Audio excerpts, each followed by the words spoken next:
Welcome to the Obvious Leadership Podcast, where we dive into practical leadership insights that are, well, obvious. Your hosts have walked the talk, and now they're sharing their knowledge, strategies, and advice.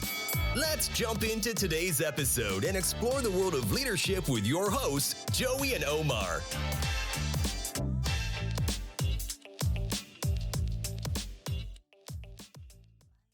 Hey, Chris. Welcome, man. Hey, what's going on, man? How are you? Good yourself? Good to have you on the show. Good. Yeah, thank you. I appreciate it. What's going on, Joey? What's up, man? How you doing? Doing good, man. Excited. I'm ready for today. Awesome, man. Just to give a brief background of how I know Chris, man. We used to work at the same companies for both companies for a long time, man. So, Chris, if you just want to give a quick introduction, man, we'll jump into it after that. Yeah, man, I was kind of thinking about it the other day. It's like 15 years has gone by. Done 15 years in management. I guess 10 of those years were in retail, then switched over to retail banking and been in banking. It's been like a good 13 years now. So time has just flown by, but definitely love, being able to just kind of, help grow other people. That's been my biggest passion, is people helping people. And That's one thing I love about this podcast is, the leadership part of it, where, to me, that's the exciting part. You get to make an impact and be part of people's journey. So definitely exciting. Yeah, no, sweet, man. Glad to hear that. If you watch any of the previous podcasts or if you've talked to Joey, right, it's all about talking about the obvious leadership, because people try to overcomplicate it, but it shouldn't be complicated to be able to help people. Right. So I mean, you're our guest today, right? Unless, Joey, you got anything, we'll kind of turn over to you and kind of let you you pick today's topic. Yeah, Joe, you got anything, or you want to jump right in? No, man. I'm kind of excited to hear what you wanted to bring to the table, man. What you got? Yeah, the other day I know you were y'all were kind of talking a little bit about training and how companies onboard people, and they kind of go through different companies offer, whether it's a 2-week, 4-week, some at 6-week programs, and how fast we kind of get the employees out there and kind of ready to go. And I was kind of thinking about that, and I said, why do companies do that? Like, what is the benefit or the value for them? And the only thing I could really think about is return on investment. I think that at that executive level, everyone's looking to try to make that next dollar, and we're not really looking at the quality, we're looking at quantity.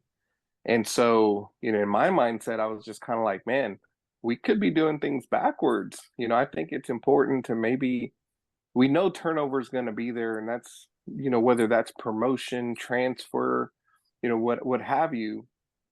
But I think it's important to ensure that you're not playing catch up. And a lot of times in retail and in management specifically, we wait until, we're either grown to a certain size before we start adding additional personnel, or we wait until we're down, and then now we're trying to hire people, train those people, and then get them out there. I'm sure both of you know, when you're a manager, anytime you're shorthanded, you're wearing multiple hats, and that kind of gets in the way of that quality, effective, growth and development for the employees. So to me, I just kind of wanted to find out, what do y'all think about maybe looking at a process of maybe companies looking at increasing their staffing by, whether that's 10%, 15%, would that be a value to people? Yeah, man. And I love how you talk about the reactive and the being proactive. And you're right. A lot of companies are very reactive to how they go about their business, especially when it comes to people. They're not proactive to see what's that next stage. Because, I mean, we've all been in, especially in retail.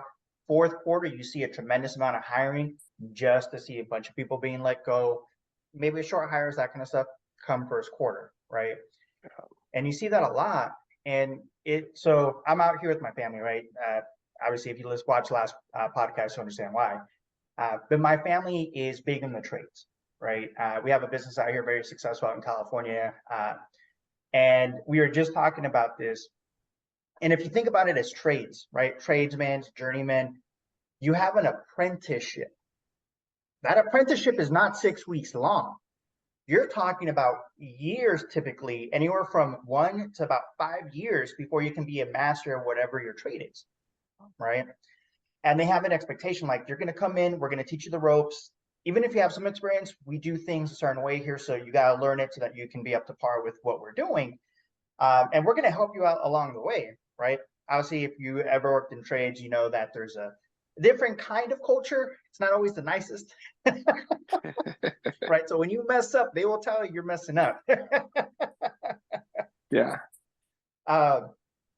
And that's part of the process. And then we also talked about like longevity and the importance of keeping people on board for a very long time, right? Not needing to rehire, retrain people. And to your point, like for a business, and Joey, feel free to jump in at any point. Same with you, Chris. Like as far as understanding the back end, right? Yeah, I get it. When you bring on headcount, it's a lot more than what we're paying that hourly, right? Because you also have to think about all the back end expenses. You're talking about unemployment tax. You're talking about all these other taxes that go in that will cost a lot, plus the cost of having to hire and essentially search for these people, right? So think of whatever your annual salary base would be or pay rate would be for the position you're hiring. And you're talking about 6 to 12 months worth of paying an individual is going into finding the right individuals to fill in, spots that become open. And even though it might seem like a headache to need to replace or being shorthanded, a lot of companies don't really push on it because of the added expense on the back end, on top of not having maybe the right leadership in those locations, the right cultures. Heck, even recruiting, sometimes you don't even have the right people doing the interviews or recruiting people. Right? Yeah, you know what's crazy, man, is I never thought about the tradesman part of it, man. Like having a 1 to 5 year apprenticeship, or having to have a certain amount of hours under your belt before you can get, like for instance, like a master plumber, they have to have a certain amount of hours under their belt before they become a master plumber. And just thinking about that, like you have to have, like basically they say you have to have this amount of experience before we're going to give you this kind of title. And yep. The experience that you get during that time will basically prove that you are ready for that position moving forward. Yeah, sometimes you feel like companies want you to come out like a giraffe. You guys ever seen a giraffe be born? They drops it from that height and it starts walking within a few minutes.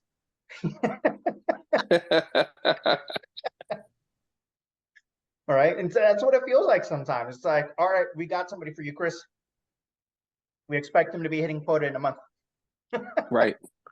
Oh yeah. And a lot of times, especially in the sales environment, like kind of like what you mentioned, if you're going into that season where it's holiday season, it's their biggest kind of like Super Bowl, they make the most of their money during that time. You really don't have a whole lot of time to waste. You kind of want to get them in and get them out there. But the quality that you're providing when it comes to the service, that's the thing to the customer. I've always heard the saying, and I've seen it in life, where if you provide an amazing experience, just a word of mouth, people are going to refer more business. It's just hard to understand like why you wouldn't invest into the quality versus worrying about moving boxes. A lot of it has to do, and think about this, right? For all you guys listening, I'm sure it's going to hit home. A lot of it is, and no offense, guys, I'm a numbers guy too. You have people looking at numbers, not at the actual people process. So all they see is numbers, right? And for me personally, you should finish your 4th quarter hiring at the latest September. Right. Because that gives you, and I'm talking about the beginning of September. I'm not saying September 30th, right? Because that gives you September and October to at least get them up to par where they're like 60, 70% trained up to be able to truly handle that traffic coming in. Because me personally, I always hated having to hire somebody towards the end of the year, because it's not that I don't need the body, I don't need that person. It's that that person may actually cost me more in lost opportunity because they don't understand what they're facing, what they're coming into. And unless I'm there or have them right next to somebody who can jump in to kind of, you know, play interference, and essentially you got somebody trying to be a 2 or 3 person salesperson, which is annoying, right? Not just to you as a leader, to them as the employee, but also to your guest, right? To the people that you're helping at the stores and locations you're at, because they want your attention and they get it. You're short staffed, but there is nothing more annoying than going in and finally getting somebody to help you, and only taking longer because they also need to help a bunch of other people, right? No offense, guys. I get it. We were just at Wingstop earlier today and they were swarmed, right? And I was like, no, Trip, I'm not going to give the guy a hassle, because I get it. They only got 3 or 4 people in the back and he's hustling as hard as he can. It's not his fault that the company's not putting everything up to par, right? So it makes it hard. But then you also see other successful business models like In-N-Out, Chick-fil-A, right? If you look at it, if you think fast food and you compare a lot of fast food companies, right, to the staffing models they have, you're like, a bunch of them are running bare bones, but you also have others that are running what some would say overstaffed, right? It's a bunch of people, but they're hustling and bustling and they're getting the traffic.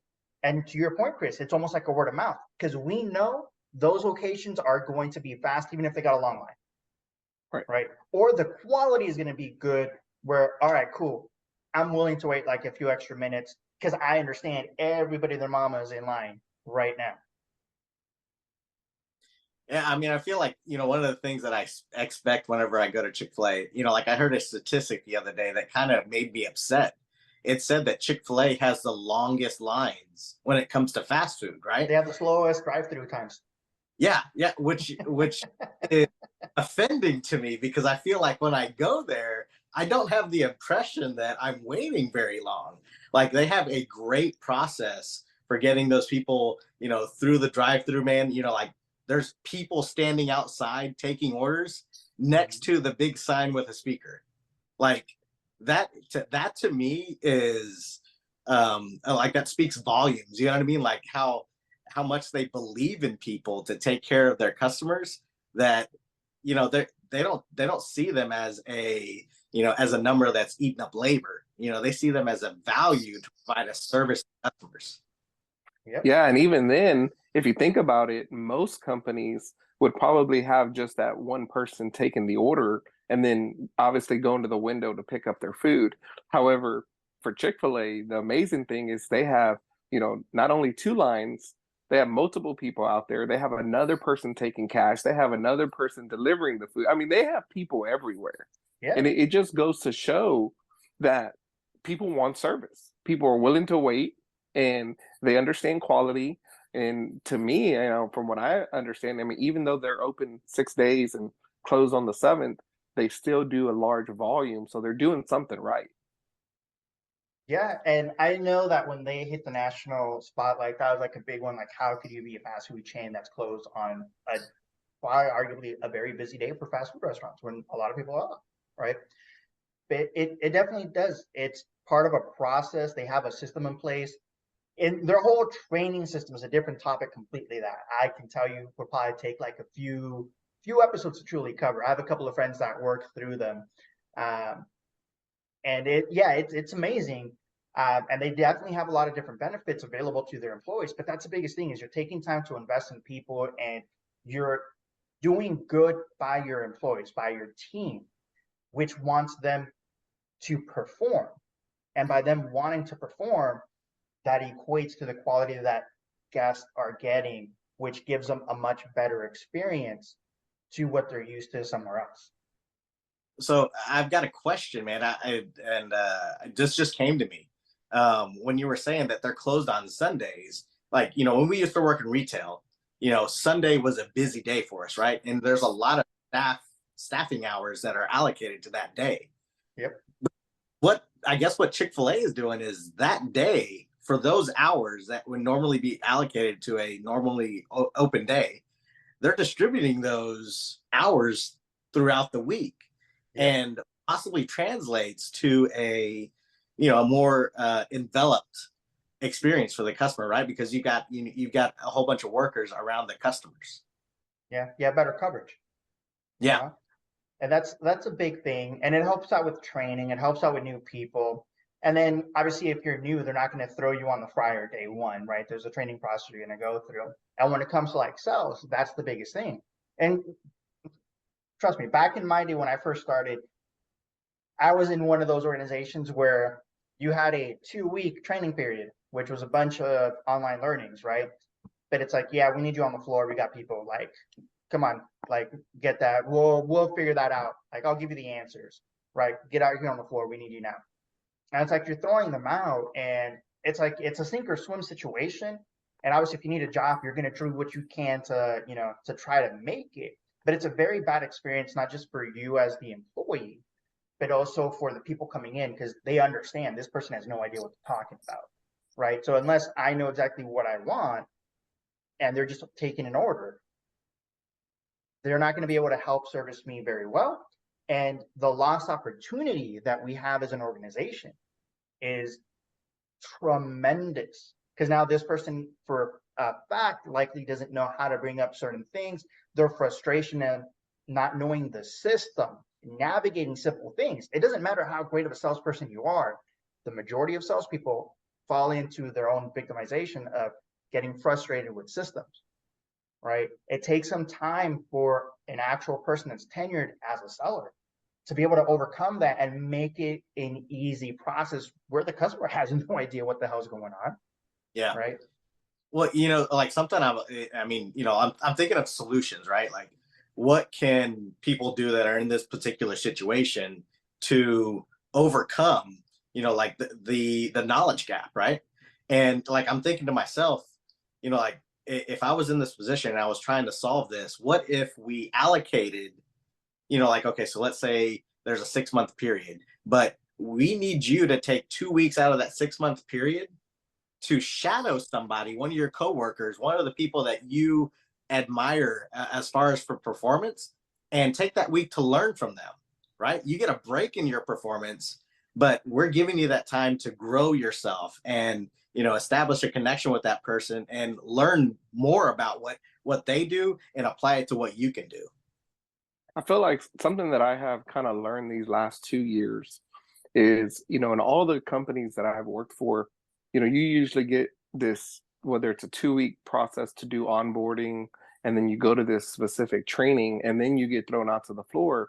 Something that we had did as an exception basis, where we were kind of shorthanded, so we kind of brought some people in before the onboarding piece of it, and we kind of did it backwards. I saw some huge improvement on the learning side when someone shadowed first for a week to 2 weeks, and then you sent them to training to learn the textbooks, those, e-learnings, Omar, that you were talking about, all those different things. By the time they came back, it's like the information stuck longer than what it was when you kind of don't really know what you're getting into.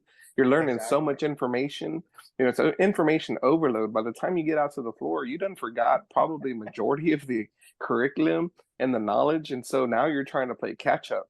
To me, I feel like if we did more of that, if companies allowed for people to first see it, then go to a training and then come back, do some spot checking, that's where you'll see more of the quality stick. Very true. And it goes back to the whole, you have a bunch of people that are just looking at numbers conversation, right? Because they're like, okay, if we train them, statistically speaking, blah, blah, blah, blah, blah. Yes, I get it. But there is a method to the madness. And if you do it a proper way, I'm not going to say a right way, because there are many different ways you can do it depending on, your industry, your actual offerings, all of that, right? This is not a one shoe fits all, but this is frameworks that make life easier for you as a leader, for your team, for the organization, right? And I know for a fact that what we're talking about, the shadowing, does work, because it's something that I've implemented, that I've done before. Where, you remember, Joey, I was talking about the 90-day training period model that I've used for milestones. part of that was also doing shadowing. Part of that was you're just going to watch. You're not even going to touch anything, right? To the point where I don't even want you talking to people coming in the door. Right? I was never like that kind of person, but as it's that understanding, like, all right, I have to learn a few things before I can actually do this. And even though I, as a seller, might be want to be gung ho and I want to do this because I want to show that I can, because I want to grow. Yeah, cool. Just follow this process a little bit. Give me a little bit so that you can see it, and then like, it starts to click. And then, Chris, just like you said, once you start seeing the actual material in like a structured learning environment, right? Whether it's a course, online, stuff like that, it does stick because now you understand it better. You have actual grasp of the knowledge that's being thrown at you, right? Because I'm sure you've been in there, Chris. I know we've talked about it. We have, as leaders, like, honestly, there really isn't a training program for leaders, like point blank, right? It's all right, this is kind of the stuff that you're going to struggle with. Have at it. And that's the best part if you get that much. I remember, coming on board with my first, not my first one, my second financial institution, and both of my managers that I worked with were in retirement stage. And so, they've gone through certain, restructures and different implementations. So they really didn't know much of the material. So you're kind of really thrown out there. That's one of the main reasons why it's really hard to, to keep switching, because you're trying to have to learn all of that. I kind of think back on my own experience. It usually takes you, a good solid 9 months, if not a year, to say that you fully are confident in all of the information. You kind of don't have to ask these questions. I find anything before that, there's always going to be so many different scenarios that you're still going to probably need to reach out to other people. And so for me, I'm like, that's a good, 9 months to 12 months that we could dedicate for quality, whether that's, every 30 days, 45 days, having these small little touch-ups with additional trainings. I feel like that continuing education is such a huge piece if you want the company to be successful when it comes to the experience for your customers, but also for your employees. I think it's empowering for them to know that it's important for you as a business owner to pour back into them, because that's what's going to give their commitment to stay with you longer. Yeah, and the thing that sucks, right, for like a lot of large organizations is they're typically publicly traded. So they don't come to what your point is. They don't look at it from an owner standpoint. They look at it as a investor standpoint, where this is what I need to do to make sure I get my paycheck, right? So as long as I make the numbers good and I can fluff up the numbers, then it'll be somebody else's problem down the road. They just kick that problem down the road instead of trying to lay that foundation correctly from the get-go. And we know it from the front lines, right? And when I say front lines, trust me, from district managers down, you get it. Regional directors might be a little bit, disconnected from what's actually going on, but you get it, you understand it. And when you actually truly put that effort in and take care of your people, give them the proper training, give them the actual tools to succeed, make sure they have the proper staffing to be able to, take care of everybody coming in, it increases everything as far as not just employee retention, not just, the basket or the dollars per basket that they're working with, or the service dollars, or whatever your metric is, right, in the KPIs, but also from the customer standpoint, that reputation, that word of mouth, that is the biggest thing. Because once word of mouth gets around that, yeah, they used to be good, but their staffing has been cut, so they don't really have a lot of people working there.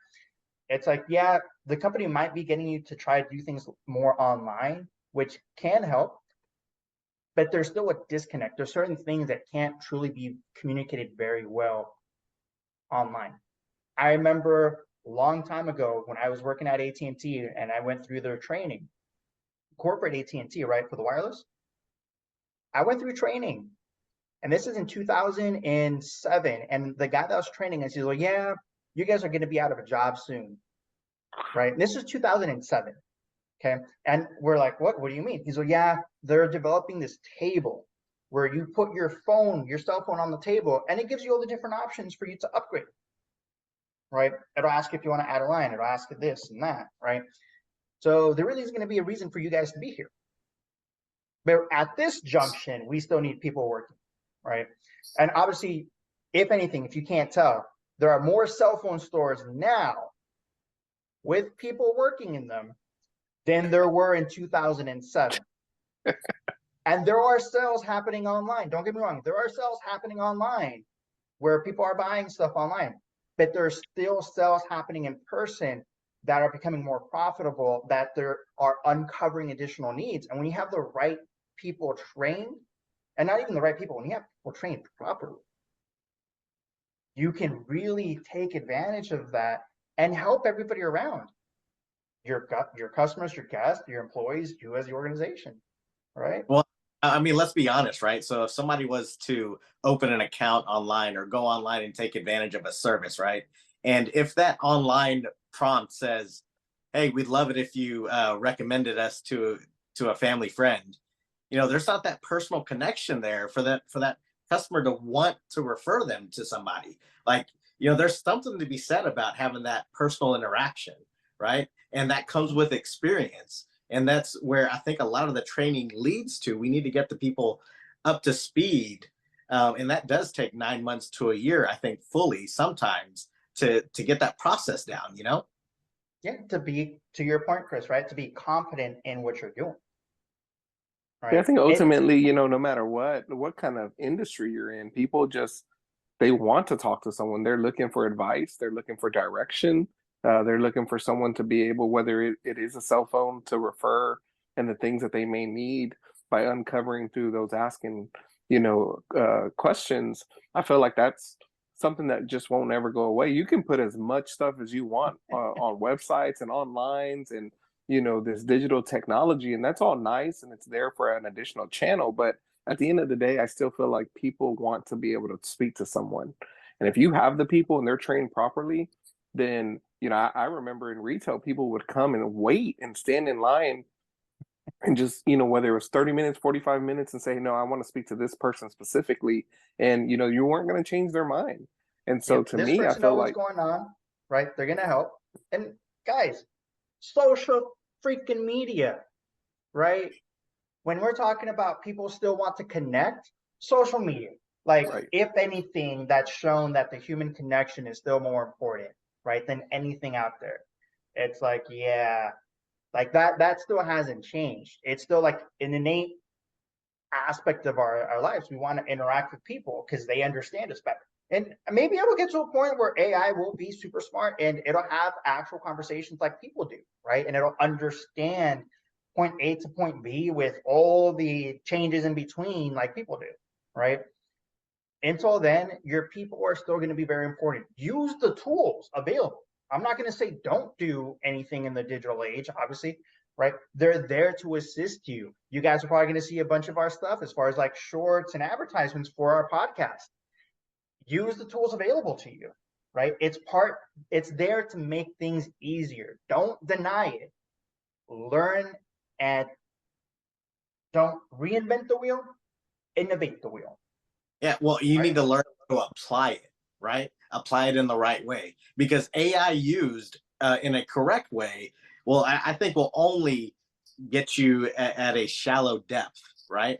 You know, if you want to dig deep and get down to what an actual problem may be or what the solution actually is, AI or online can only get you so far. It takes a personal connection. It takes experience in that particular field. It takes training to get that person elevated enough to be able to analyze a situation in a different way, or the, you know, the actual experiences that they've been through. Say, hey, look, I've seen somebody go through this before. You don't want to make this mistake. This is what I recommend, right?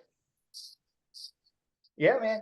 And like Chris, you probably ran into this where you have, you know, different practices that you bring with you in new organizations that helped innovate what they were doing just by a little bit. It's not even a big thing, but the small little thing that you brought with you made not just fast impacts, but long-term impacts, right? Oh yeah. I mean, I remember joining, the financial institution where I'm at now, and they had a practice where, really only just the managers would handle certain things when it came to whether it was like interviews and, different hiring processes. And for me, I was like, well, if I'm ever out of the office, or if I need, the backup to be able to step in for me, or even if they get promoted and take on their own location, you don't want them learning for the very first time, on their own.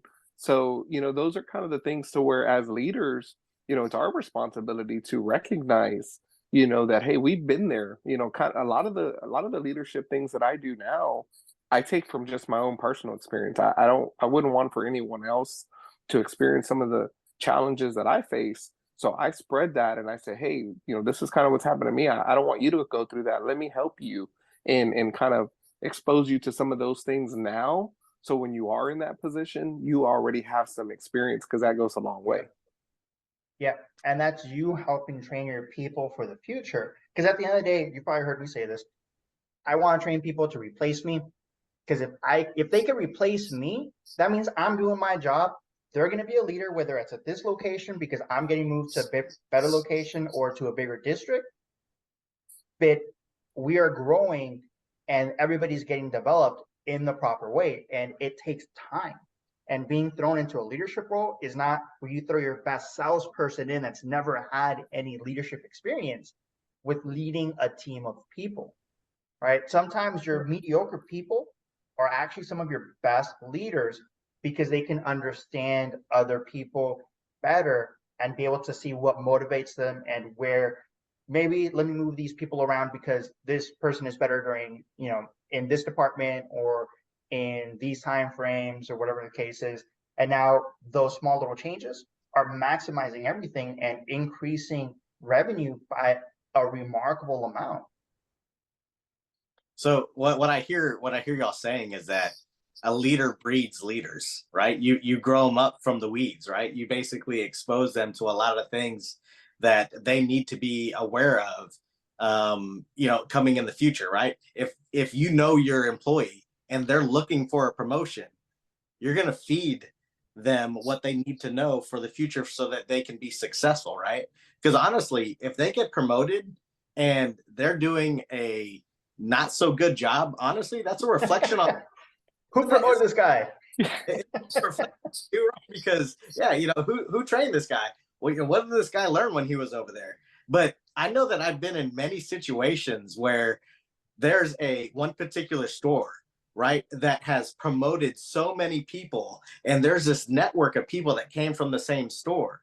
And what that tells me is that leader trained leaders, right? Not just, drilled a process, right? What they did is built people up to understand the process and make it more efficient, I feel. And then if you're efficient at it, you can teach it. Well, and I think the good thing about that is when you have those leaders go out to other stores, now not just one store is going to be successful. You've got multiple stores now that are going to go out and implement those practices to be successful. So it's a win-win for everyone, the company, the customer, the employees. I mean, all around, it's about just pouring back into people. And that brings us to the end of today's Obvious Leadership episode. Remember, every great leader starts with one step, and you're already on your way. Small changes lead to significant impact. Until next time, keep leading with purpose, and remember that leadership is the key to unlocking extraordinary results.